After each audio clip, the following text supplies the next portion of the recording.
હા, નમસ્તે.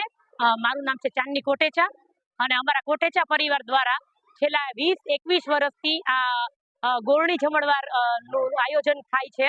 એટલે વર્ષોથી 20-21 વર્ષથી 250 જેટલી ગરબી અને 20,000 જેટલી બાળાઓને અમે અમારા ઘરે બોલાવીએ છીએ, અમારા બંગલે. અમારા પરિવાર બોલાવે છે, અમારા પરિવારના બધા વ્યક્તિઓ એને ચાંદલા કરે છે. બધાને અમે અમારા હાથે ભોજન પ્રસાદ ખવડાવીએ છીએ અને બધા અહીંથી દીકરીઓ બધા હસતા મોઢે છેલ્લે એક લાણી ગિફ્ટ અમે આપીએ અને જાય છે.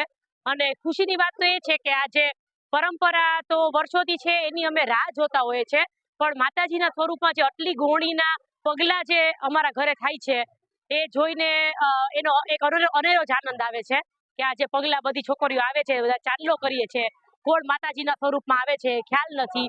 તો એ અમે ખૂબ અહોભાગ્ય માનીએ છીએ. આ અહોભાગ્ય માને છે અમારો પરિવાર કે આવો અમે કાર્ય સતત અમે કરતા રહીએ, કરીએ છીએ ને કરતા રહીએ. ભગવાન શક્તિ આપે.